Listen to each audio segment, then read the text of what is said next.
Entonces estuvimos allí con ellos unos días, fue muy lindo. Desde el año 98 no los veíamos. Esta es la sexta vez que yo vengo a Estados Unidos, pero esta vez es especial, es diferente. Y de ahí nos llevó un hermano en su coche, en su vehículo, nos llevó hasta Florida. Y allí estuvimos en Orlando, haciendo cultos, celebrando cenas en hoteles, conociendo también a muchísimos hermanos. Bajamos después a Miami, donde también fue un tiempo muy lindo, muy hermoso. Y ya que estábamos allí, pues cogimos el avión y nos fuimos hasta México. Y allí en México estuvimos visitando muchísimos hermanos y llevando a cabo una serie de reuniones y bautismos y presentación de niños y creo que también alguna boda, no me acuerdo. Y después de México, pues cogimos un avión y nos fuimos a Las Vegas. En Las Vegas ya tenemos un local. Fíjense, el primer sitio de todos los Estados Unidos donde hemos abierto ya una iglesia presencial es en Las Vegas. Allá hay un grupo de hermanos. En Sodoma y Gomorra ya abrimos la iglesia. ¿Qué le parece? Donde abunda el pecado, sobreabunda la gracia. Ustedes no tienen iglesia en Las Vegas, ¿no? Nosotros sí les ganamos. No, broma. Y esto no es una competencia, ¿eh? Y después de Las Vegas nos fuimos en coche conduciendo un montón de horas hasta San Francisco. Nos encantó San Francisco. Me decía el hermano Jeremías, que es uno de los colaboradores, junto con otras hermanas que están aquí esta noche con nosotros, que ¿qué quería conocer de San Francisco? Y le digo, mira, yo quiero conocer de San Francisco dos sitios. Quiero ver el Golden Gate, el puente, que ahí hice un par de devocionales, no sé cuántos lo vieron. Estaba a la mitad nublado, estaba con niebla, pero me hacía mucha ilusión de estar allí, ¿no? En el puente de San Francisco, ¿no? Y le dije, mira, y a mí me hace mucha ilusión, incluso hasta si me dejas allá dormir, me quedaría. Dice, ¿a dónde quieres ir? Digo, a la isla de Alcatraz. Y me llevaron a la isla de Alcatraz. Fuimos a la isla de Alcatraz, impresionante, tremendo. Bueno, esas cosas que uno tiene, ¿no? Que te hace ilusión verla, todo aquello. Yo fui capellán de una cárcel en Tenerife durante 7 años y me siento muy bien en las cárceles de visita, ¿no? Me refiero, ¿no? Y después de ahí bajamos a Los Ángeles. Estuvimos en la iglesia del pastor Arenas, que usted, pastor, lo conoce. Nos trató muy bien, su familia, la iglesia, extraordinario. Y de ahí ya cogimos un avión y nos vinimos para acá. Y esta es la última parada del camino. Ya Dios mediante, el día lunes salimos rumbo a Madrid. Y en Madrid, después de unas horas, cogemos otro avión para Tenerife. Y ya la expectativa, porque mi hija mayor, que no ha venido con nosotros, Priscila, que algunos de ustedes a lo mejor conocerán, con su marido, pues están esperando su primer hijo y nuestro primer nieto. Yo no sé lo que se siente cuando uno es abuelo, pero bueno, ya veremos a ver qué pasa. Ya veremos. Y estamos gratamente sorprendidos por todo lo que el Señor ha hecho. Yo tengo que admitir y reconocer y pedirles perdón a todos ustedes públicamente porque durante los días del confinamiento, cuando estábamos cerrados y yo creía firmemente que nadie nos estaba viendo ni escuchando, que estaba predicando a un salón de sillas vacías. Y varias veces tuve la tentación hasta de parar la predicación porque decía, Señor, ¿qué estamos haciendo aquí? ¿Quién nos está viendo? ¿Quién está escuchando? Me di cuenta de que en aquellos tiempos en los que atravesamos aquel desierto, porque aquello fue un desierto totalmente, ¿verdad? Nos dimos cuenta tiempo después de que el Señor estaba usando esas palabras, esos cultos, esos mensajes para ganar a miles de personas. Y ha sido una obra invisible, por lo menos para nosotros. Ustedes juegan con ventaja, ustedes nos ven a nosotros, saben si somos altos, bajos, si vamos bien vestidos, mal vestidos. Ustedes lo saben todo de nosotros. La gente me dice, oye, ¿cómo está fulano? ¿Cómo está mengano? Digo, ¿pero ustedes cómo saben eso? Y dice, nosotros lo sabemos todo. Yo no sé nada de nadie, pero ustedes lo saben todo de nosotros, porque lo contamos todo. Y nos hemos dado cuenta de que el Señor hizo una obra maravillosa. Para muchos el concepto en sí mismo de la iglesia virtual ya les choca, les sorprende, porque yo sé que no estamos habituados a hablar en esos términos, ni a ver el poder y el mover de Dios a través de las redes sociales como lo hemos visto y lo seguimos viendo cada día, pero realmente el Señor es increíble. Hemos cantado esta noche varias veces, cuán grande eres tú, cuán grande es el Señor. Y es que efectivamente nuestro Dios es mucho más grande de lo que tú te puedas imaginar.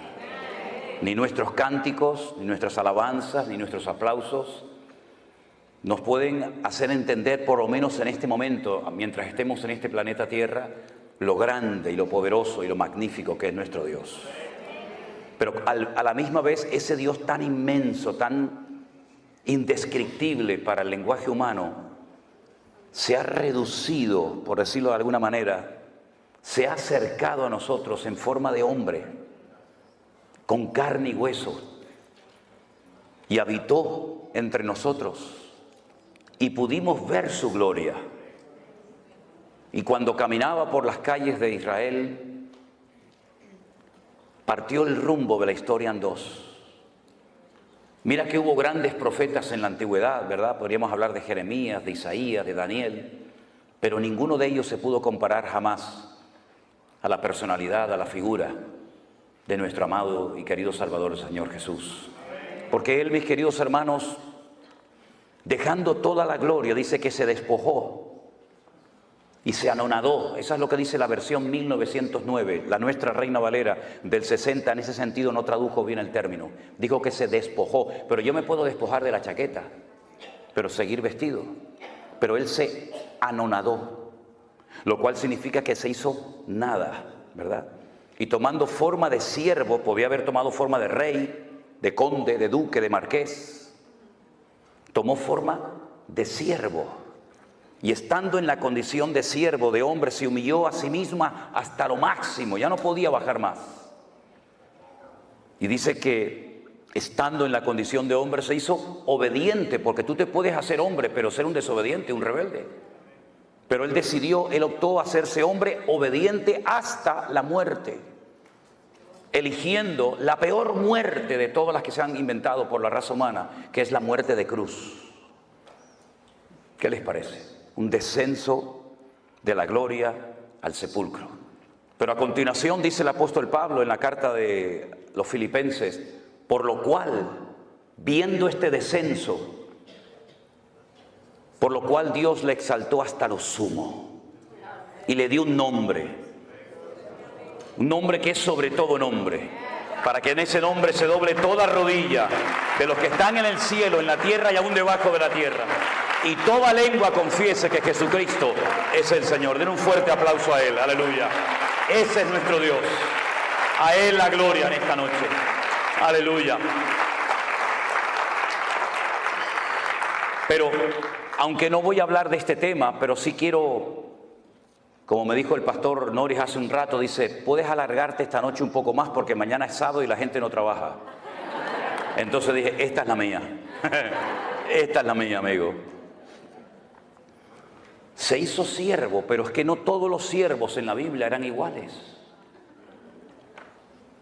Hay diferentes tipos de siervos en la Biblia. Estaba el que se llama el ecónomo.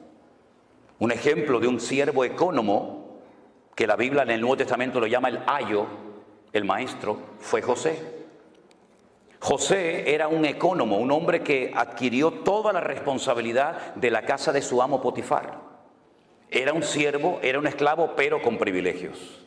Sabía leer, sabía escribir y tenía responsabilidades por encima de otros siervos.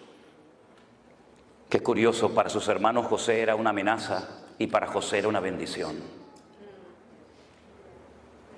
¿Cómo es posible que a veces tú para algunos hermanos seas un peligro y para los inconversos seas un instrumento tremendo en las manos del Señor, verdad?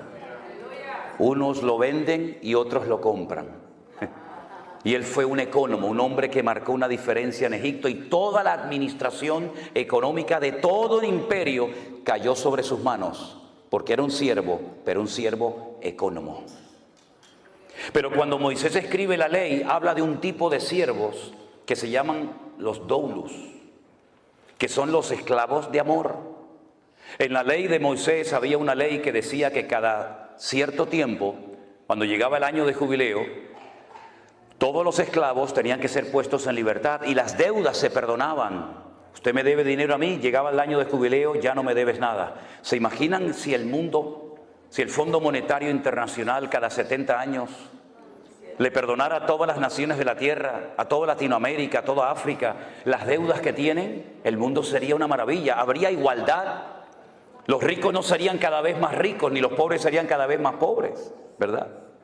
Habría una justicia distributiva. Y todos podríamos vivir en paz y sin la presión de no poder pagar ni siquiera los intereses de una deuda que jamás de los jamases se va a poder pagar. En Israel había una ley que era justa. Todas las deudas tenían que perdonarse cada 70 años. Y Jesús la mencionó en el Padre Nuestro. Perdónanos nuestras deudas como nosotros también perdonamos a nuestros deudores. Viene del año de jubileo. Y se le daba la posibilidad a los esclavos de irse, de empezar una vida nueva como ciudadanos libres. Pero corría la posibilidad, y de hecho ocurrió en varias ocasiones, esclavos que renunciaban voluntariamente a su libertad. Y para que sus amos no fueran acusados de explotadores, lo que hacían cuando un esclavo quería permanecer por el resto de su vida como esclavo, por amor y no por presión, su amo lo llevaba a la puerta de la ciudad donde se celebraban los juicios y las reuniones importantes y se tomaban los acuerdos, incluso hasta por escrito. Y delante de la presencia de 2 o 3 testigos de los ancianos de la ciudad, se le horadaba la oreja y se le ponía un zarcillo, se le ponía un pendiente. Y cuando tú veías a un hombre por la calle, hoy en día no, porque hay hombres que se ponen zarcillo y no saben ni lo que hacen más bien el ridículo, ¿no? Pero en aquellos días cuando a un hombre se le ponía un pendiente, la gente decía, mira, este hombre pudo haber sido libre y rechazó a su libertad por amor a su amo. El tercer tipo de esclavo que había era el upereta, que es el que se menciona en el texto de Filipenses que les acabo de mencionar, tomando forma de upereta, tomando forma de siervo. Era el siervo de siervos, el que estaba en el escalafón, en el nivel más bajo, para limpiarle los pies a la gente que venía a la casa de sus amos. Eran los que los romanos ponían abajo en galeras, en aquellos barcos de remo que cruzaban el Mediterráneo, y allí bajabas pero no subías. Allí te encadenaban y morías reventado. Allí no había vacaciones, no había misericordia, no había descanso. Allí el que bajaba no subía. Por eso Pablo dice, Cristo bajó, pero Él subió hasta lo más sumo, porque el Padre lo elevó, ¿verdad? Después estaba el ayo. El ayo es el que menciona Pablo. Dice que la ley, la Torá de Moisés fue nuestro ayo, es decir, fue como un instrumento que nos llevó para conocer a Cristo. Y una vez que conocimos a Cristo, la ley ya dejó de cumplir su función, ¿verdad? Y el ayo era el siervo culto que sabía leer, que sabía escribir, y se utilizaba para entrenar al heredero. Y dice que mientras el heredero estaba bajo el ayo era superior a él, pero cuando el heredero crecía, ya el ayo no tenía ninguna función, ninguna razón de ser. Entonces vemos cómo en la Biblia hay distintos niveles, pero no solamente de servicio, sino también hay niveles de fe. Había personas a las cuales el Señor le decía, grande es tu fe. En todo Israel no he encontrado a nadie que tenga tanta fe como tú. Pero sin embargo a otro de sus discípulos le dijo, hombre de poca fe, ¿por qué dudaste? Y dice que cada uno tiene que moverse según la medida de fe que ha recibido. Y hay diferentes operaciones, y hay diferentes ministerios, y hay diferentes manifestaciones del fruto del Espíritu Santo que mora en nosotros, y hay diferentes dones. Primera de Corintios 12, Romanos capítulo 12, nos hablan de los únicos dones que hay. A mí me llama la atención que a veces la gente dice, yo tengo el don de no sé qué. Yo digo, ¿y eso dónde está? Yo tengo el don. Digo, eso no es un don, señora o hermana. Eso es una habilidad que usted aprendió. No es un don tocar la guitarra. Para aprender a tocar la guitarra usted tiene que estar años y sacar callos en sus manos. Eso no es un don, eso es un talento, es una habilidad. Un don es algo que usted tiene de la noche a la mañana sin aprenderlo, sin adquirirlo. Pero un talento es algo que usted puede ir cultivando y desarrollando con el paso del tiempo. No, yo tengo el ministerio de limpiar la iglesia. Eso no es un ministerio. No me digan. No. Bueno, vamos a dejarlo ahí porque se van a enfadar conmigo algunos. Y yo no venía a hablar de esto esta noche. Cierre sus ojos un momentito, vamos a orar, porque yo creo que el tema que tengo esta noche para compartir con ustedes, que es un estudio predicado, creo que nos puede hacer mucho bien, y espero que la palabra del Señor nos hable y nos ministre en esta noche. Yo voy a pedirle al hermano Luis, si es tan amable, hermano, venga un segundo. Haga una oración para que la palabra que el Señor hoy puso en mi corazón, que compartiera con todos ustedes, sea de bendición para la iglesia y para todos los que posteriormente la van a escuchar. Oramos, hermanos. Padre Dios, venimos Gracias. delante de tu presencia, reconociendo, Señor, tu poder. Reconociendo, Señor, Gracias, Dios mío. todo lo que tenemos y todo Gracias, lo que hacemos Señor. por tus méritos, Señor. Aleluya. Te damos las gracias, Señor, porque enviaste el Espíritu Santo. Amén. No solamente a traernos las escrituras, Oh, sí, Señor, Shaddai, ayúdame en el nombre de Jesús. Así es. a darnos iluminación. Oh, gloria, barabacosha, ayúdame, Señor, en el nombre de Jesús. Sí, así es. Te damos las gracias. Gracias, Dios mío. Señor, en este día. Oh, Espíritu gloria. Santo, que tú derrames conocimiento, que tú derrames Amén. entendimiento, Señor. Que puedan, Señor, recibir, Señor. Sí, Padre lo que tú Santo. vas a exponer, Señor. Prepara los corazones. Amén. Dios. En el nombre de Jesucristo te damos las gracias. Amén, amén. Gracias, hermano. Fuerte ese aplauso a nuestro Dios. Aleluya. Gloria a Dios. Antes que se me olvide, yo dije que en marzo del 2020 estuvimos pasando un desierto. Todos estuvimos en cierto sentido, unos más, otros menos, pasando un desierto, ¿verdad? Veíamos las iglesias vacías, por lo menos yo, las sillas vacías, pero cuando un día descubrí el significado de la palabra desierto en hebreo, uy, ese día me empecé a gozar de una forma tremenda. ¿Quieren que se lo comparta un momentito? Sí, ok. Si no quieren, me lo dicen, ¿eh? Yo tengo otras cosas que decirles, pero los libros de la Biblia, en nuestra Biblia, lamentablemente, digo lamentablemente con todo respeto, no recibieron el nombre que el Señor les puso. Por eso nos perdemos mucha bendición simplemente por leer el título del libro que no se llama así en hebreo. Tenemos un libro que se llama el libro de números. Y uno dice, bueno, números, sí, porque hubo un censo. No, pero espere. El libro de números en la Biblia se llama el libro de Bamidbar. Diga conmigo, Bamidbar. Significa literalmente en el desierto. El libro de números en hebreo se llama en el desierto. Bamidbar. Y usted dice, bueno, ¿y? Pero escuche, hay 3 letras dentro del concepto, dentro del término Bamidbar o desierto, que significa hablar. Dabar, la palabra dabar, el verbo dabar es hablar. Anile daber, atale daber, dabar es hablar. Y la palabra hablar está en el desierto, lo cual quiere decir que el sitio donde más habló el Señor fue en el desierto. Así que cuando esté atravesando un desierto, dele gloria a Dios, porque es el lugar donde más habló el Señor. Más que en Canaán, habló en el desierto. Gloria a Dios. Bueno, ahora nos vamos al libro de Bereshit, que es el libro del Génesis.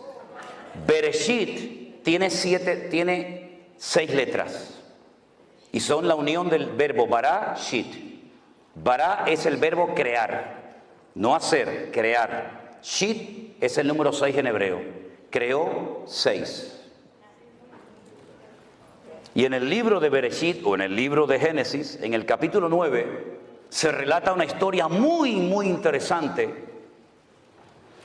Mientras buscan el texto, permítame decirles que si uno quiere analizar y estudiar uno por uno los 613 mandamientos que aparecen en lo que llamamos nosotros el Pentateuco, o el Humash en hebreo, que viene del número Hamesh de 5, la ley de Moisés, uno va a encontrar que hay exactamente 613 mandamientos.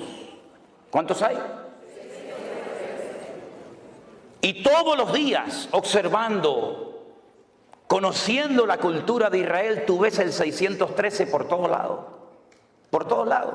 Miren, cuando yo voy a Israel, y espero que algunos de ustedes, ya algunos me han dicho que van a ir conmigo este año, cuando ustedes llegan allí se van a dar cuenta que yo tomo mucho un zumo, un jugo, que es de Rimón, ¿cómo se llama? De granada. De granada. ¿Sabéis lo que es la fruta, la granada, no? Bueno, ellos parten la granada a la mitad, la meten así en una máquina, la exprimen y te dan un zumo de granada que a mí particularmente me gusta muchísimo. Las granadas de Israel, cuando usted las parte a la mitad y empieza a sacar las semillitas esas rojas que lleva dentro, las pone todas encima de una mesa, de un plato, de un vaso, y usted va a contar 613. Bueno, será casualidad, vamos a coger otra, parte a la mitad, saca 613. Puede partir 1000 granadas y todas ellas tienen dentro 613 semillitas. Pero eso se ve por todos lados, por todas partes se ve. Y cuando uno analiza uno por uno los mandamientos, los 613 mandamientos, que son muy interesantes, pero te lleva años estudiar cuántos mandamientos hay en Génesis, en Éxodo, en Levítico, etcétera, etcétera, tú te das cuenta de que tú los puedes clasificar en grupos. Por ejemplo, hay un grupo de mandamientos que se dieron para recordar cosas del pasado. Esa es la finalidad de dicho mandamiento. Y ahí entrarían, por ejemplo, las fiestas de obligatorio cumplimiento para el pueblo de Israel, como subir a Jerusalén en la fiesta de la Pascua, en el mes de Abib. Abib, en hebreo, con V, es primavera, el mes de Abib. Entonces dice, pero eso aparece en Tel Aviv. Claro, Tel es monte, Abib es primavera, el monte de la primavera, ¿no? Entonces, en el mes de Abib, entre marzo, abril generalmente, tienen que subir a Jerusalén a celebrar la fiesta de la Pascua. Y 50 días después, la fiesta de Shavuot o Pentecostés, y finalmente la fiesta de los tabernáculos. Y había un mandamiento que era para recordar cosas, el Shabbat. El único día de la semana que tiene nombre. En hebreo no hay lunes, martes, miércoles, no. En hebreo es día primero, día segundo, día tercero, día cuarto, día quinto, día sexto y Shabbat. Shabbat, Shevet, siéntate. Shevet, siéntate. Shabbat, quédate quieto, no te muevas. Eso es lo que significa, ¿verdad? Y hay mandamientos que son para recordar permanentemente cosas que Dios hizo. Hay otro tipo de mandamientos que no entran dentro de una lógica. Uno dice, bueno, ¿y esto por qué lo mandó Dios? No lo puedes entender, pero Dios lo mandó para probar tu fe y tu obediencia. Y ahí, por ejemplo, entra lo que se llama la parad humá, que es la vaca roja, la finalidad de la vaca roja, de la cual habla la Biblia en Hebreos y en Números. Ahí entra el no mezclar ciertos alimentos lácteos con cárnicos. Y uno dice, ¿y qué razón de ser tiene esto? Aparentemente ninguna, pero Dios está probando tu fe y tu nivel de obediencia. Luego hay una gran clasificación de mandamientos que se llaman lo tasé. Dígalo conmigo, lo tasé. No hagas. Cosas que no se pueden hacer. No matarás, no cometerás adulterio, no andarás por tu pueblo chismorreando, etc. No se hace, no se hace. Son los mandamientos lo tasé. Ellos lo llaman lo tasé o mandamientos negativos. Y luego hay un gran sector de mandamientos que lo llaman ta'asé. Si lo ta'asé es no hagas, ta'asé, ¿qué es? Ahí está. Mira, ya saben hebreo, fíjate tú por dónde. Cosas que tienes que hacer. Hay cosas que tenemos que hacer y cosas que no tenemos que hacer. Entonces, cuando tú vas a la palabra de Dios, te encuentras que hay muchas cosas que el Espíritu Santo inspiró a los autores de la Biblia para que viéramos ejemplos a no imitar. No se escribieron para que tú hagas lo mismo, no. Se escribieron como advertencias para que tú no hagas ni digas lo mismo que dicho personaje hizo o dijo. Y hay otras parábolas, otras historias, otros relatos que se narraron y se escribieron para que nosotros siguiéramos el ejemplo e hiciéramos exactamente lo mismo. ¿Cómo podemos saber si lo que voy a leer es algo que tengo que hacer o no tengo que hacer? Por el resultado que produjo. Y en el libro del Génesis, capítulo 9, hay una historia de algo que no se tuvo que haber hecho, pero se hizo. Y el Señor la registró en las páginas de su palabra para que tuviéramos un ejemplo de algo que no tenemos que hacer los creyentes bajo ninguna circunstancia. Génesis 9, versículo 18. Dice la palabra así. Y los hijos de Noé que salieron del arca fueron Sem, Can y Jafet. Punto y coma, pon ahí, ¿sí o no? Y ahora me da una información, de los tres me da una información que no me da con el primero ni con el tercero. Me dice, y Can es el padre de Canaán. ¿Por qué no dice el versículo? Bueno, y fulano de tal es el padre de... No solamente de Can, solamente destaca. ¿Se dan cuenta? Sem, Can y Jafet destaca que Can es el padre de Canaán. Por algo será, lo vais a ver ahora. Versículo 19. Estos tres son los hijos de Noé y de ellos se llenó toda la tierra. Toda la raza humana desciende de ellos. Es un estudio muy interesante ver qué naciones descienden de Jafet, de Sem, de Can, ¿verdad? Pero no es el tema ahora. Después comenzó Noé a labrar la tierra y plantó una viña. ¿De dónde sacó esa viña? Si toda la tierra estaba anegada en agua, seguramente ya la tenía dentro del arca. Se llevó muchas semillas, no solamente animales, se llevó muchas semillas, muchas plantas que posteriormente cuando él sale, las planta. Entonces él planta una viña y bebió del vino y se embriagó y estaba descubierto en medio de su tienda. Para los que no sepan, yo creo que esto es algo que todo el mundo sabe, pero simplemente a modo de información. Si usted planta una viña y usted coge las uvas y las pisa y saca el jugo, el vino, si usted lo mete en una barrica de madera o de lo que sea, usted no tiene que meterle alcohol a eso.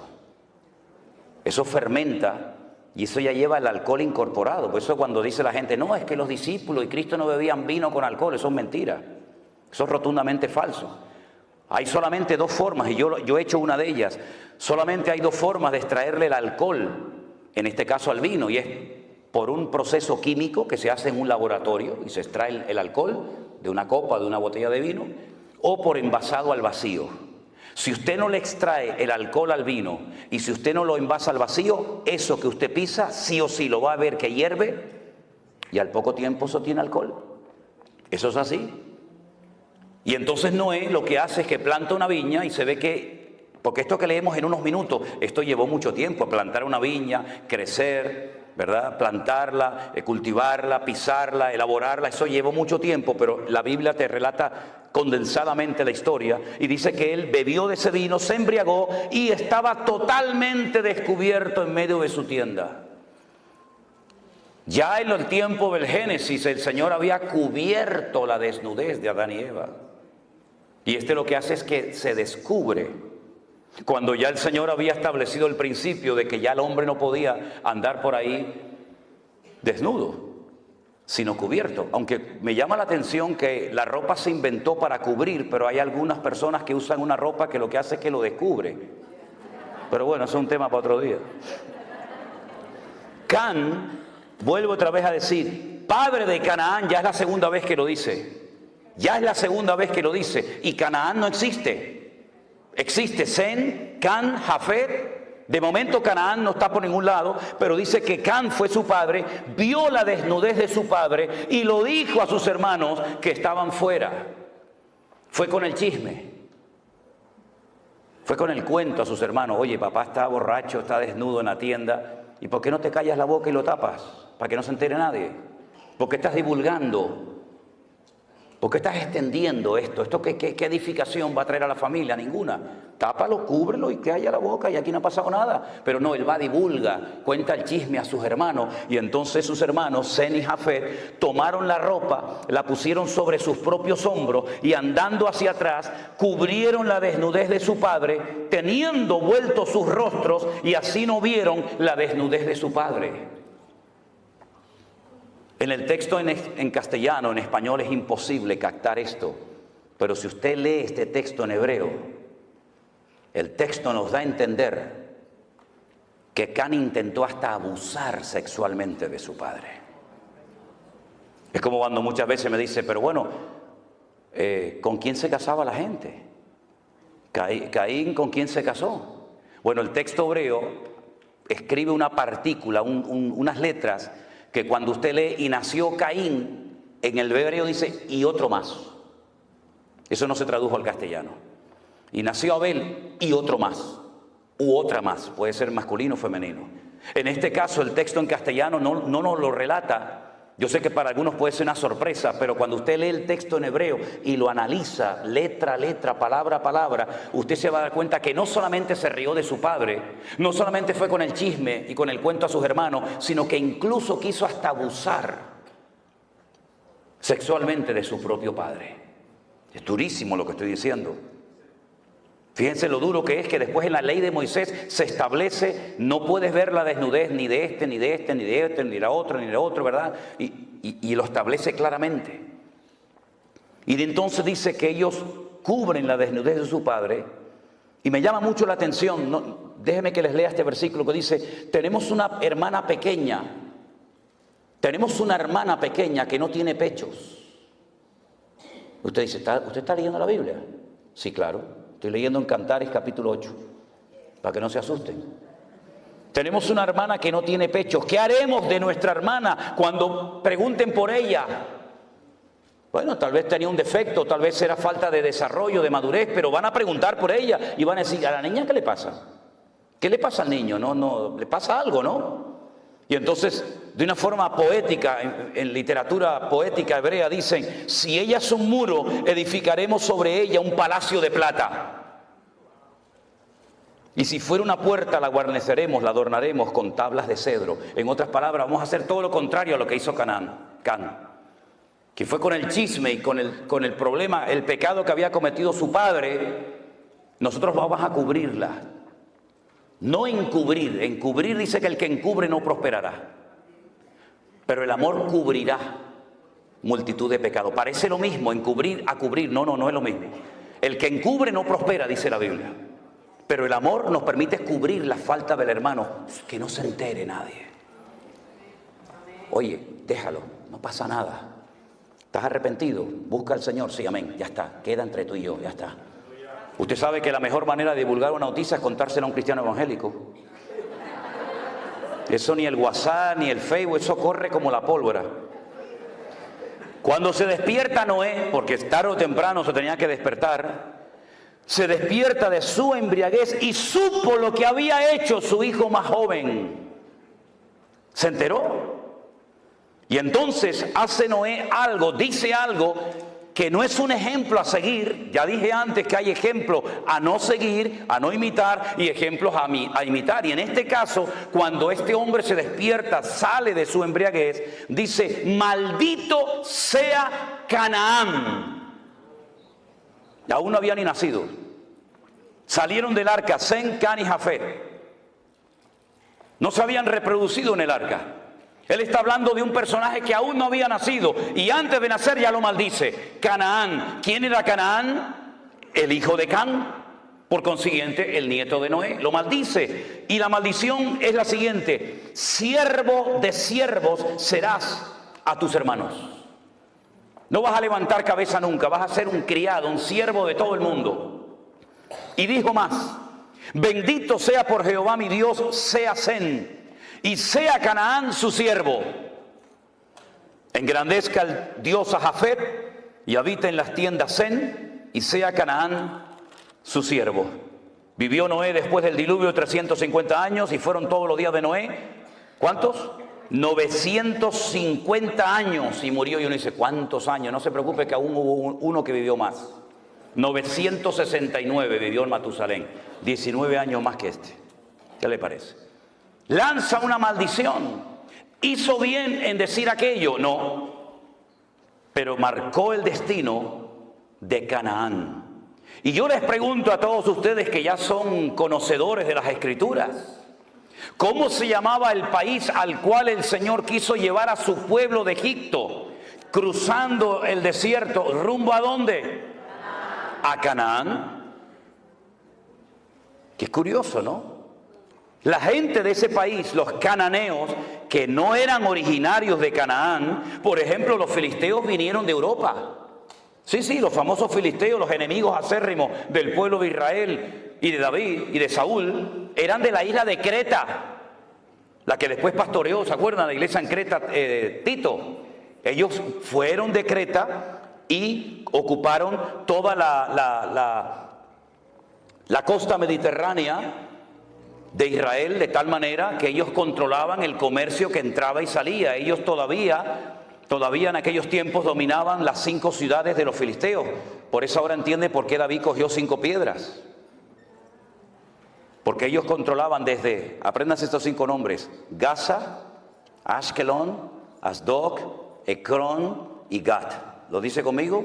Gaza, Ashkelon, Asdod, Ecrón y Gat. Entonces, ¿este de dónde es? No, este es de Gat. Dame 5 piedras por si acaso vienen los 4 detrás y me los cargo también a los 4. ¿Qué te parece? No era por si fallaba la puntería, no, yo le voy a acertar porque es tan grande que es imposible no darle. Es por si vienen los otros 4, el de Gaza, el de Askelón, ya de paso también ya los paso y me los llevo. Ahora fíjense qué interesante. Allí estaban los filisteos, allí estaban los moabitas, los amonitas, allí estaban todos los cananeos cuando el Señor quiso trasladar a su pueblo de la esclavitud a una tierra de maldición. Y uno dice, pero los cananeos eran malditos, ¿por qué Dios no los llevó a otra parte del mundo? Porque el Señor quería que su pueblo cambiara la tierra y no que la tierra los cambiara a ellos. Porque nosotros somos de este mundo, vivimos en este mundo, pero no somos de este mundo. Y no es el mundo el que tiene que afectar y cambiar la vida de la iglesia, sino la iglesia cambiar las modas y la corriente de este mundo. Y cuando la iglesia no se mete en el mundo se mete en la iglesia. Que es lo que lamentablemente ha sucedido. Entonces encontramos que los cananeos están bajo una maldición. Todos los cananeos, por supuesto el primero Canaán, pero luego todos los demás. Qué curioso. Yo en el fondo de lo que quiero hablar en esta tarde y despejar dudas es el famoso tema de las maldiciones. Porque me he encontrado con centenares de preguntas hace unos meses atrás de creyentes, gente nacida de nuevo, que estaban asustados y preocupados por el tema de las maldiciones, si se pueden heredar o no. Y algunos me citaban parte de Éxodo capítulo 20. ¿Saben que Éxodo capítulo 20 es de los 2 capítulos que hay, Deuteronomio 5 y Éxodo 20, donde aparecen los 10 mandamientos? ¿Verdad? Y el Señor le dice que al pueblo de Israel que Él visita la maldad de los padres sobre los hijos hasta la 3ª y 4ª generación. Y me citaban así el texto y yo les decía, no lo mutile, no lo corte, siga. No lo corte, siga citándolo. De los que me aborrecen, que no es nuestro caso, hermanos. Dios visita la maldad de los padres sobre los hijos hasta la 3ª y 4ª generación de los que me aborrecen. Pero para 1000 generaciones será bendita la generación del justo. ¿Y cuánta gente vive bajo esa opresión? Y asustados y con miedo. ¿Será que yo estoy maldecido porque mi abuelo le pegó? ¿O mi abuelo fue un alcohólico? ¿O mi madre fue...? ¿Pero qué está diciendo? ¿Quién le enseñó esa barbaridad, esa locura? Yo voy a ir despejando con la palabra, no con argumentos humanos. Yo no vengo aquí a entretenerles a ustedes, yo vengo aquí a predicar la palabra de mi Dios. Y yo le voy a ir despejando con la palabra falsos argumentos y falsas posturas teológicas que han hecho mucho daño al pueblo de Dios.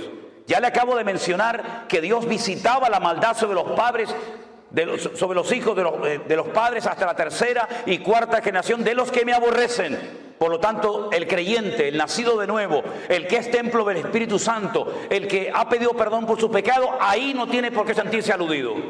Porque usted no aborrece al Señor, que yo sepa, que yo sepa. Ahora, si hay alguien aquí que aborrece a Dios, agárrate, mi hermano. O bueno, más que mi hermano, mi amigo. Porque hermanos no. Resulta que cuando llegan a la tierra de Canaán, que no es Israel todavía, bueno, a veces se le cita como la tierra que fluye leche y miel, ¿sí? Para no mencionar lo de Canaán, Israel todavía no se llamaba la tierra que fluye leche y miel. Y entonces la gente dice, oye, pues si fluye leche y miel, allí tiene que haber vacas por todos lados. Si, para que corra la leche, tiene que haber millones de vacas. No. Mira, te lo voy a decir de otra manera para que lo entiendas mejor. Es tierra de palmeras y de dátiles. Es lo mismo, tierra que fluye leche y miel. Miel de palmera, como la que tenemos en Canarias, miel de dátiles. Y el higo ese que tiene púas, lo aplastas y sale una leche. Entonces yo te voy a llevar a una tierra de palmeras y de dátiles, de leche, de higo y de miel de palmera. A esa tierra yo te voy a llevar. Pero allí a la tierra que yo te voy a llevar no es como la de Egipto, que no hace falta orar por lluvia, allí siempre hay agua. ¿Por qué? Porque viene el río más largo del mundo, 6.666 kilómetros de largo. Siempre hay agua en Egipto. En Israel no. En Israel vas a tener que comportarte bien para que yo mande la lluvia temprana y la lluvia tardía. Y depende de tu conducta en la tierra, actuará el cielo. De ahí viene lo de atar y desatar, permitir o no es permitir, ¿verdad? Y resulta que cuando entran a la tierra prometida, Josué, que ya había aprendido la lección hace 40 años atrás del fracaso de los espías, que vinieron con un informe negativo y sembraron un espíritu de desánimo y de derrota en el pueblo, él opta por mandar a 2. ¿Se acuerdan? Y les dice, entren en Jericó y que nadie se entere que ustedes están ahí. Ustedes son espías, los otros eran exploradores. Son 2 palabras en hebreo diferentes, no tiene que ver una cosa con otra, aunque se traduce igual en la Reina Valera. Entren a Jericó. ¿Y dónde pueden entrar sin levantar sospecha 2 extranjeros? A un burdel, a una casa de prostitución donde entran y salen hombres y no van a levantar sospecha como si entraran a cualquier otro lugar. Entonces, entren y averigüen cómo está la situación de adentro hacia afuera. Y cuando llegan a la casa de Rahab, la ramera, la dueña del prostíbulo, Rahab le dice, escuchen, hemos oído lo que Jehová vuestro Dios hizo por vosotros cuando os sacó de Egipto.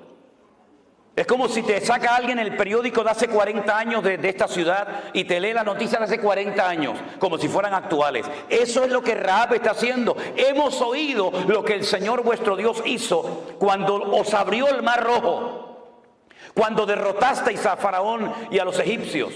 Y cómo habéis ido venciendo a todos los reyes por el camino. Y sabemos que el Señor vuestro Dios entregará esta tierra en vuestras manos. Tenían más fe los inconversos en el Dios de Israel que Israel en el Dios de ellos. Y entonces ella pide clemencia, pide misericordia. Por favor, no me matéis, porque esta ciudad yo sé que va a ser entregada en vuestras manos. Ahora, hay un dato curioso en el libro de Josué que dice que Rahab vivía entre muro y muro.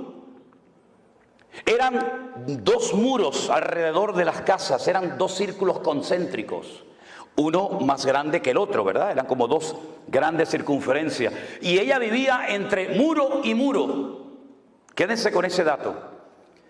Ellos le dicen, si tú no le cuentas al rey de Jericó que hemos estado aquí y que nuestros soldados están al otro lado del Jordán, y cuando vayan a Israel conmigo van a ver Jericó, Jericó todavía existe, la ciudad de las palmeras, y van a ver allí el río Jordán, y enfrente van a ver otro país que hoy en día se llama Jordania. Eso es un país inventado, eso no existía, eso en la Biblia es Moab.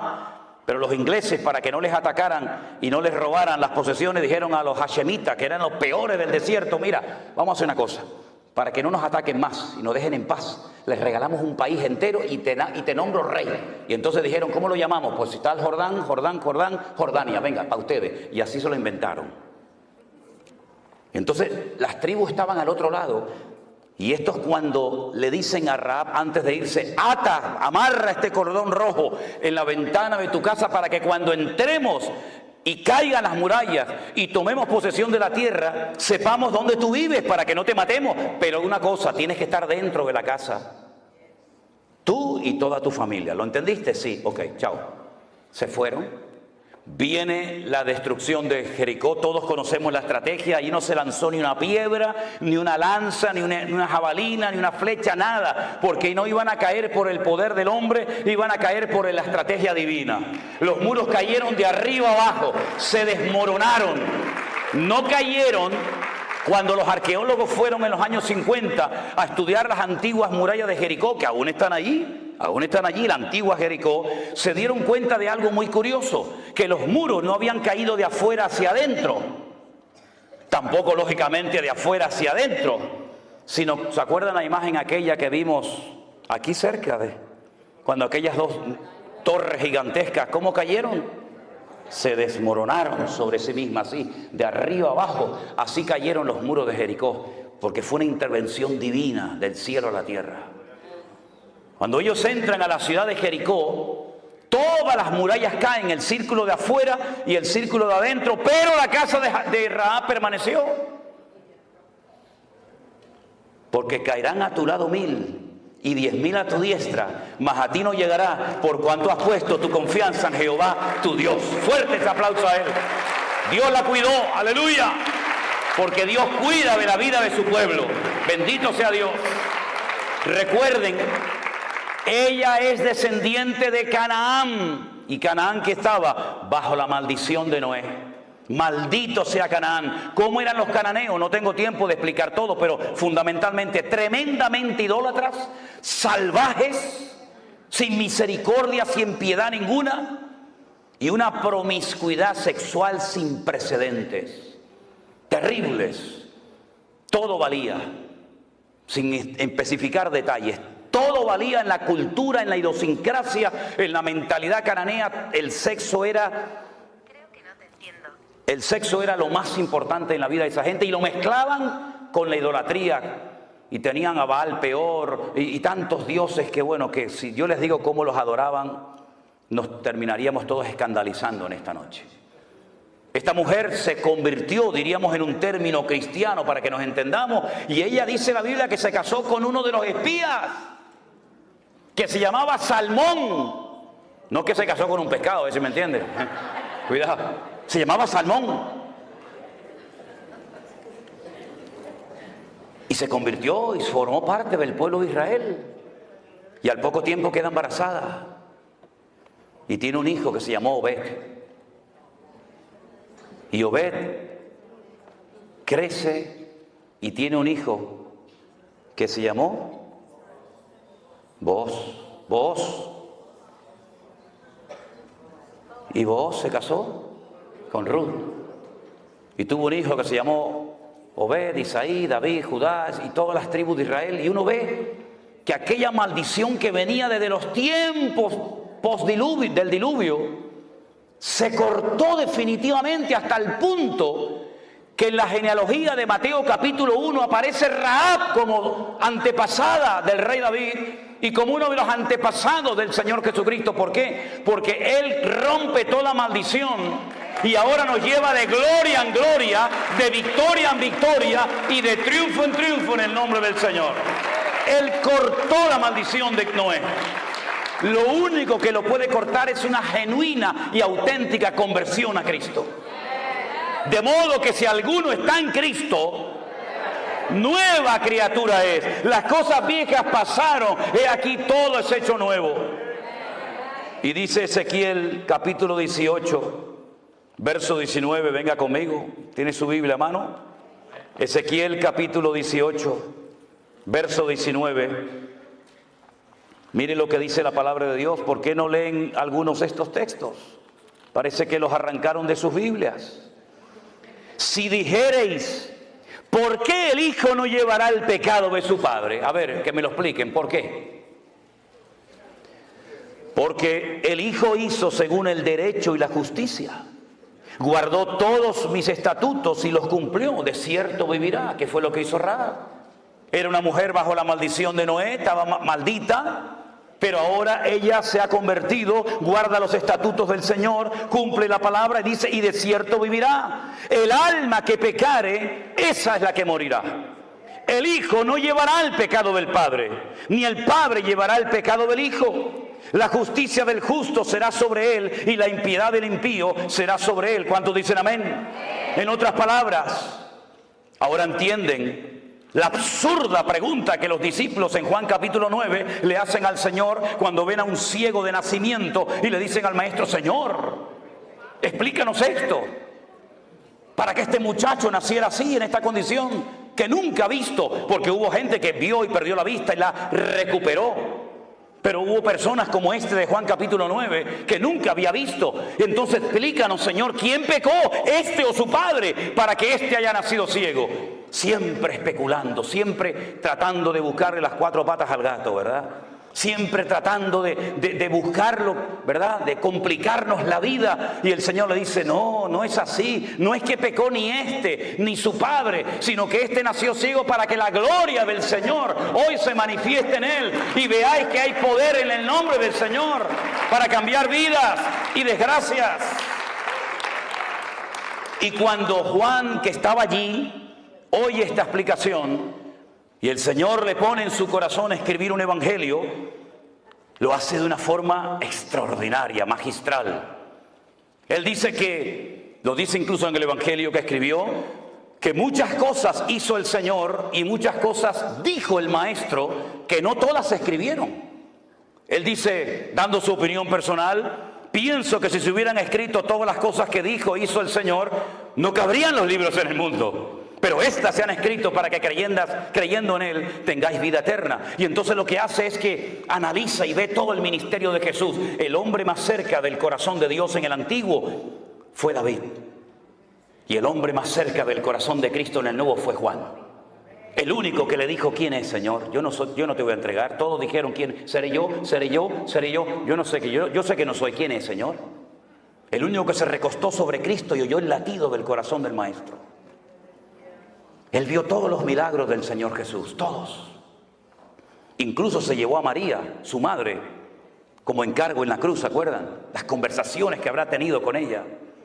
Pero entonces Él dice, de todo lo que el Señor hizo, yo voy a escoger 7 solamente. Y no lo llamó milagros, lo llamó señales, marcas en el mundo espiritual. Y entonces en el capítulo 2, 4, 5, 6, 6, 9, 11... Él es como si tuviéramos 7 cámaras de filmación, 7 cámaras de vídeo grabando en esta noche aquí, y después juntáramos todo el material de las 7 cámaras, la que está allá arriba, la que está por los costados, la que está enfrente, juntáramos todo el material y lo pudiéramos ver. La pregunta es, ¿cuál de las 7 proyectó la verdad? ¿Aquella? ¿La de la izquierda? ¿La de la derecha? ¿Cuál de las 7 cámaras grabó la verdad? Todas, de diferentes puntos de vista. Unos de atrás para adelante, unos de adelante para atrás, unos de arriba abajo. 7 visiones diferentes de la misma escena, del mismo culto. Eso es lo que hace Juan.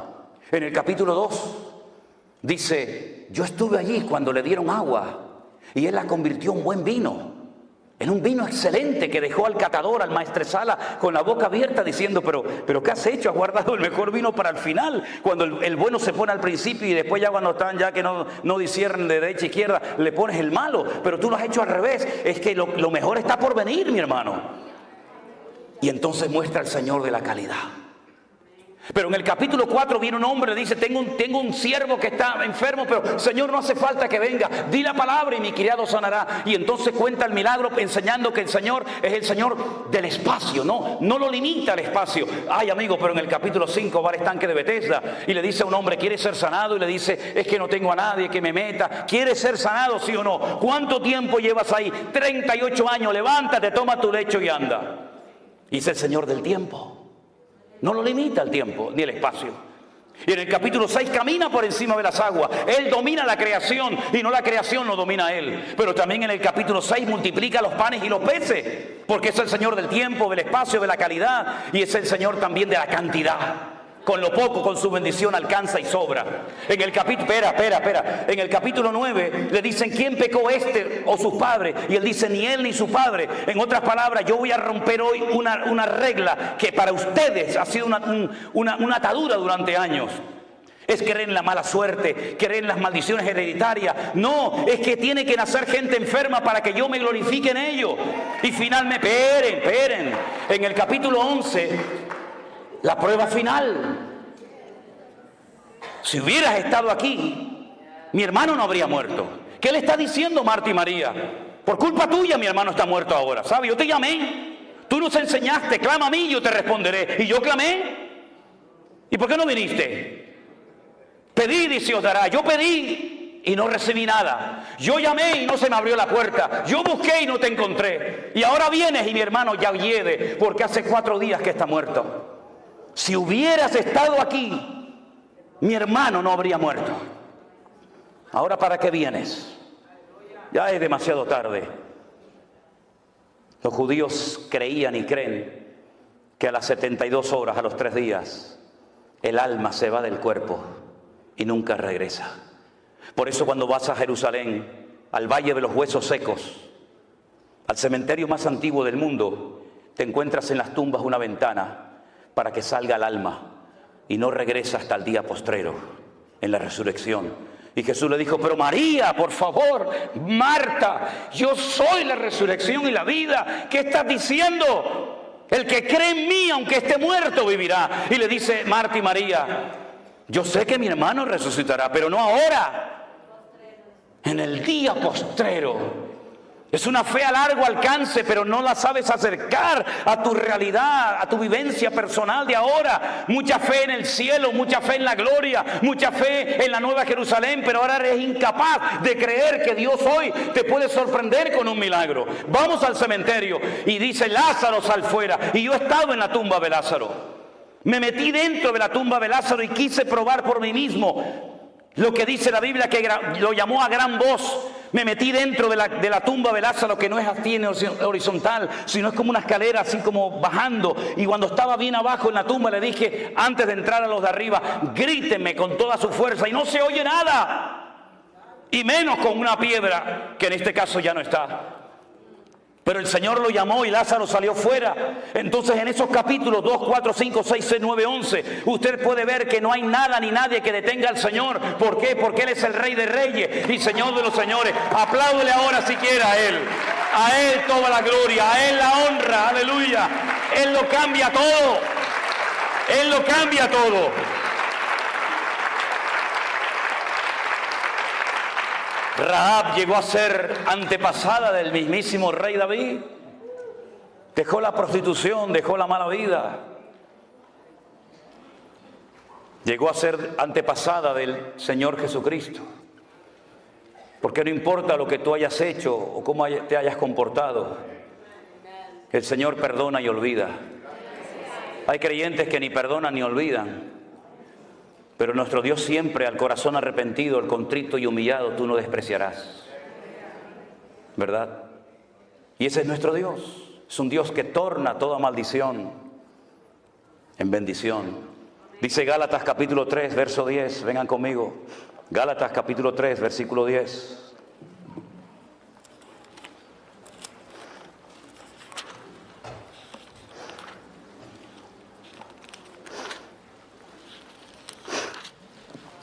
Porque todos los que dependen de las obras de la ley están bajo maldición.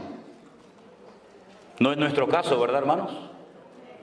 Los que dependen de las obras de la ley están bajo maldición. ¿Por qué? Porque la ley dice: maldito todo aquel que no permaneciera en todas las cosas escritas en el libro de la ley para hacerlas. ¿Usted quiere vivir según la ley? Inténtelo. Vaya, ya empiece. Si usted es capaz de cumplir una ley perfecta de 613 mandamientos, siendo un ser humano imperfecto, finito y limitado, inténtelo. Pero le digo de antemano que no lo va a poder conseguir nunca.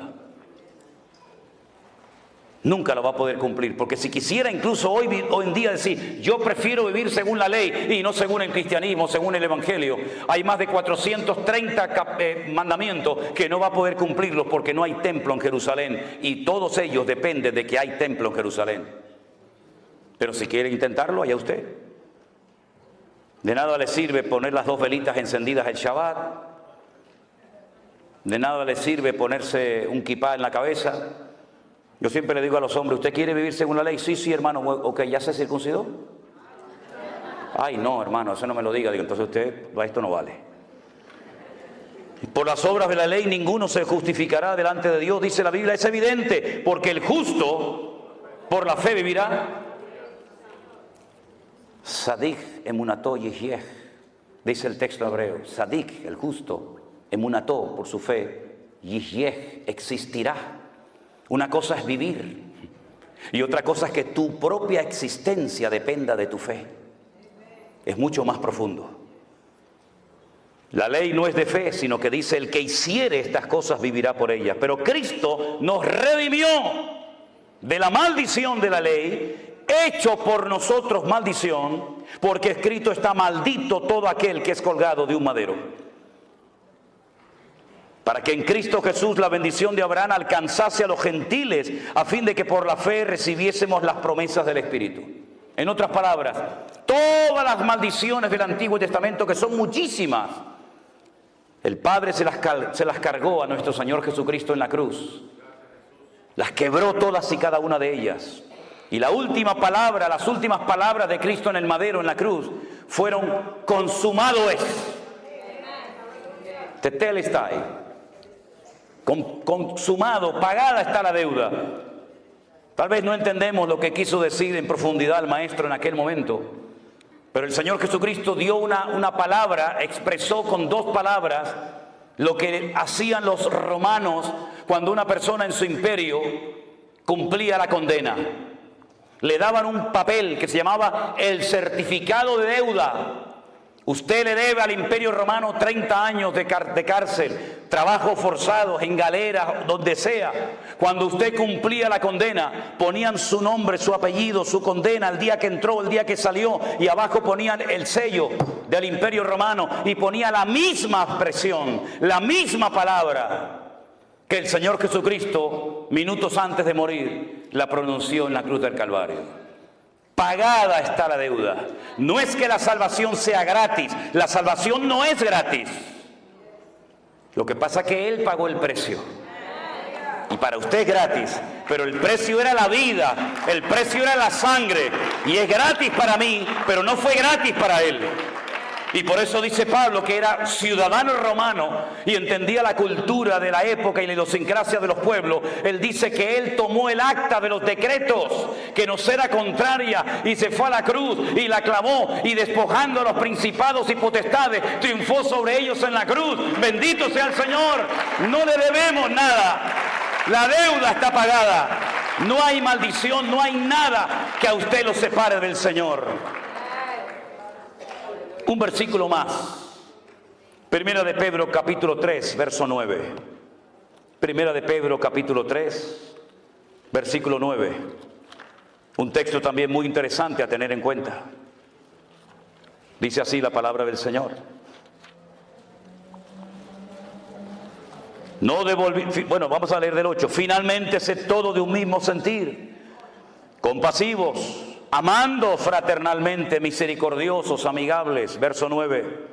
No devolviendo mal por mal, ni maldición por maldición, sino por el contrario, bendiciendo, sabiendo que fuisteis llamados, ¿para qué? Para que heredaseis bendición. ¿Para qué hemos sido llamados nosotros? Para heredar bendición. Si mis antepasados fueron terribles, yo no tengo culpa de ello. Yo no voy a tener que rendir cuenta por la vida de ningún antepasado. Yo tendré que rendir cuenta delante del Señor por mi vida propia. Y es muy fácil decir, no, es que yo soy así porque mi padre era así. No, usted es así porque usted quiere ser así. No le eche la culpa a su padre. Incluso fíjense lo que les voy a decir. No es que el diablo me tentó, es que el diablo llega hasta donde usted le deje llegar. Déjese de cuentos. No le deis lugar al diablo, dice la Biblia, ¿sí? Si le da lugar, lo va a tomar. Pero si usted se somete a Dios, resiste al diablo, huirá de vosotros, dice la Biblia. Así que no le eche la culpa al diablo de que anoche se emborrachó. Usted se emborrachó porque se quería emborrachar, déjese de cuento. Engaña a otro si quiere, a mí no. No, es que se me presentó la tentación y el diablo me tentó y me fui con otra. No, tú te fuiste con otra porque te querías en el fondo ir con otra. Porque el diablo te tienta porque conoce las debilidades de tu corazón. Porque hay gente que no es tentada nunca por la droga, porque nunca anduvieron en ese camino. Y porque hay gente que son tentadas en ciertas cosas, porque son las rendijas que le tienes abierto al enemigo, que él las conoce perfectamente. Y cuando estás rodeado de luz, cuando estás en medio del campamento de los santos, cuando estás entre los hermanos, el enemigo ni se te ocurre acercarte, pero en el momento en el que bajas la guardia y en el momento en que nadie te observa, si tu corazón no es limpio, no verás a Dios, porque dice la Biblia que solamente los limpios de corazón verán a Dios. Pero no quiero terminar este estudio, este mensaje, sin citar el famoso versículo de, pero hermano, y si no damos el diezmo, no estamos en maldición. Sí, ya sé que es en Malaquías, ¿eh? Gracias por recordármelo, ¿eh? Dicho sea de paso, el último libro de nuestra Biblia es el libro del Antiguo Testamento. ¿Cuál es? Malaquías. En hebreo no. En hebreo son los mismos libros que los nuestros, pero el orden es diferente. ¿Y por qué los judíos quitaron a Malaquías del último libro del Antiguo Testamento, de la Tanaj, como lo llaman ellos? Y pusieron Segunda de Crónicas. Porque cuando usted termina de leer el Antiguo Testamento, dice la palabra maldición. Y para no terminar de leer la Biblia, el Antiguo Testamento, mencionando la última palabra maldición, lo ponen en otro sitio para no terminar con la palabra maldición, sino con el nombre Israel. Porque la palabra Israel es muy interesante porque termina con una letra que se llama la letra Lamed, que es la equivalente a la L, nuestra. Y cuando usted empieza a leer la Biblia desde el principio, la primera letra que se encuentra es una letra que se llama la letra Bet, que significa casa y son 4 preposiciones, pero bueno, es la letra Bet. Entonces yo empiezo leyendo la Biblia con la letra Bet y termino el Antiguo Testamento con la letra Lamed y la junto las dos y dice Lev, corazón. Cuando termino de leer la Biblia he conocido y he penetrado en el corazón de mi Dios. Ahora, mis queridos hermanos, me han preguntado muchas veces que usted está en contra del diezmo. No, yo no estoy en contra del diezmo. ¿Usted quiere dar el diezmo? Délo. Pero si usted no da el diezmo, usted no se va a ir al infierno.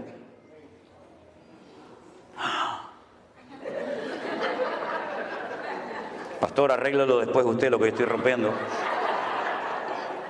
Yo no estoy de acuerdo, me dicen algunos, porque el diezmo del Antiguo Testamento. Le digo, no pasa nada, hermano. A partir de ahora del 20, porque el diezmo era lo mínimo. ¿Usted no está de acuerdo? Tiene que dar el 20, menos no puede dar porque está fuera de orden, ¿verdad?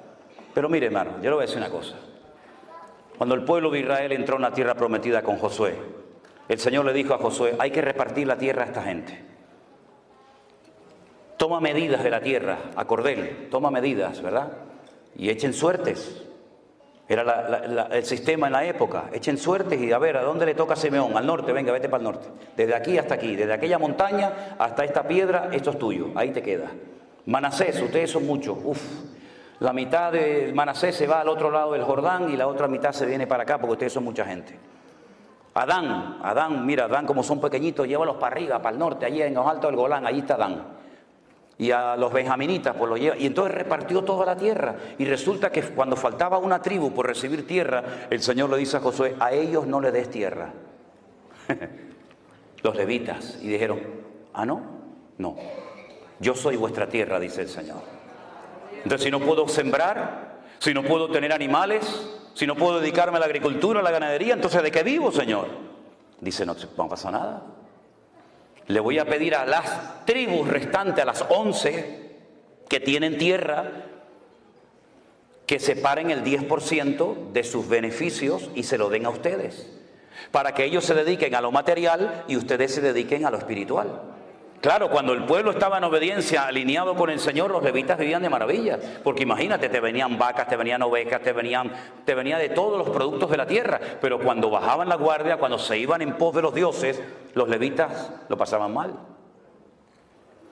Pero el diezmo se creó por Dios porque es la ley más justa que existe, porque nadie da más que nadie. Si usted gana $10,000 y su diezmo son 1,000, está dando exactamente lo mismo que el que gana 1,000 y da 100. Los dos han dado en proporción a su ingreso. Han dado el 10%.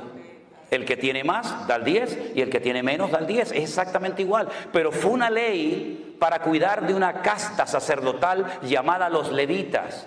Eso cuando dicen, oye, no, es que los que están en la alabanza son los levitas. Se levita los que cantan.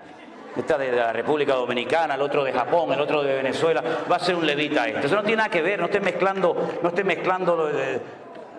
las cosas, porque eso sale mal. Mire, entonces los levitas vivían del amor y de la generosidad, ¿verdad? Y del corazón solidario del resto de sus hermanos. Pero fue una ley para mantener, no para extender. Es decir, con el diezmo cubrimos los gastos. Con el diezmo las familias de Leví están cubiertas. Pero en la mentalidad del judaísmo no existe proselitismo. Mire, los musulmanes quieren ganar el mundo para su causa.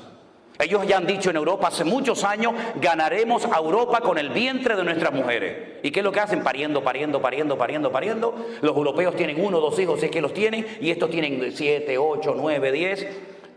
No, simplemente una regla de 3, ¿no? En tantos años, ellos son más o menos, entonces hay alcaldes, hay diputados, hay senadores. ¿Por qué? Porque ellos se reproducen, porque tienen el objetivo de evangelizar. Los cristianos también tenemos el objetivo de ir por todo el mundo y predicar el evangelio. Los budistas, todas las religiones, todas las sectas del mundo quieren ganar gente, quieren ganar adeptos, quieren ganar clientes, llámalo como quiera, para su causa, menos los judíos. Usted no se va a encontrar a un rabino judío aquí en Nueva York o en Jerusalén o en cualquier parte del mundo evangelizando. Es que ellos no quieren que usted se convierta. Ellos ni le hablan, ni le miran. Usted es un goyín, usted es un perro. Pero entonces, ¿cómo hacemos? Ellos entonces inventaron algo que lo llaman los Benei Noah.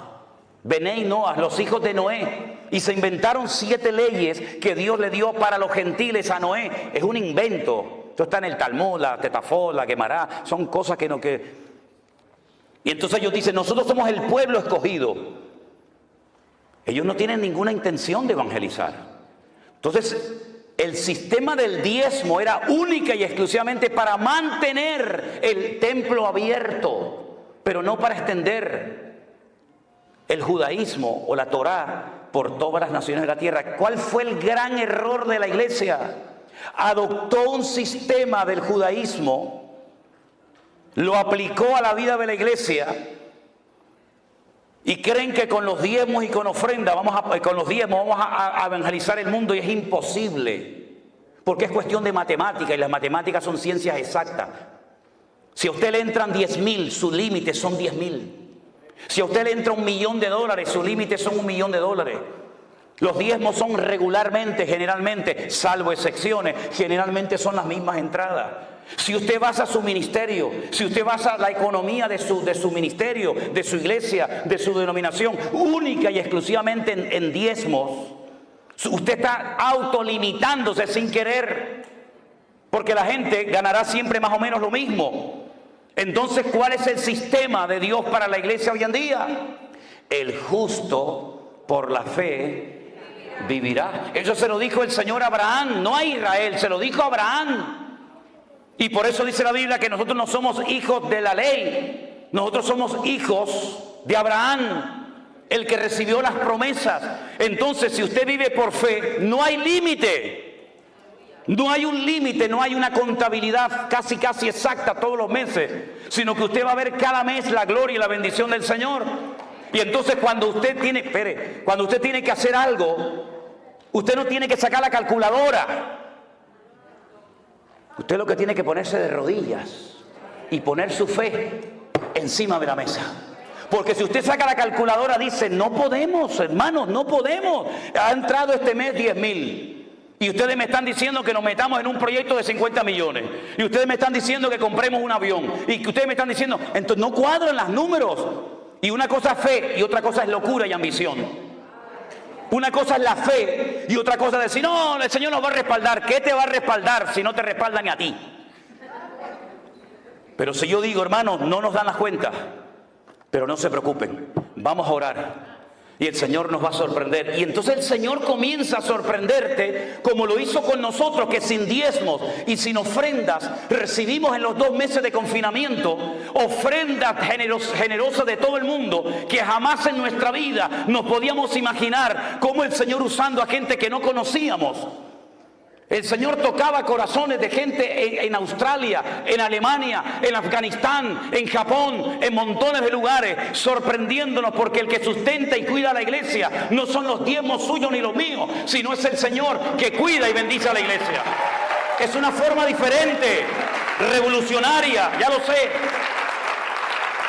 Pero algunos dicen, bueno, está muy bien su explicación. Está muy bien, como me dijo a mí un pastor, yo te entiendo, Manolo, lo que quieres decir, pero yo no tengo esa fe. Y le dije, pues tienes un grave problema, querido. Porque yo tengo la obligación como pastor de despertar, de desafiar a mi pueblo. Y la Biblia me dice a mí como pastor, ese versículo no es para ti si eres oveja. Ese versículo es para mí como pastor. Y para los pastores que estamos aquí presentes. Imitad la fe de vuestros pastores. Yo no tengo que imitar la fe de ustedes. Son ustedes los que tienen que imitar la fe de vuestros pastores. Y para poder imitar la fe de unos pastores, uno tiene que ser el botón de muestra, el punto de referencia de lo que yo intento decirle a la iglesia. Porque no solamente cuando predico soy consciente que transmito información, Y es una tremenda responsabilidad, sino que transmito mi forma de ser, transmito mi espíritu y permita el Señor que transmite la fe de tal manera que hay gente recién convertida que tiene fe para creer y ver cosas del Señor que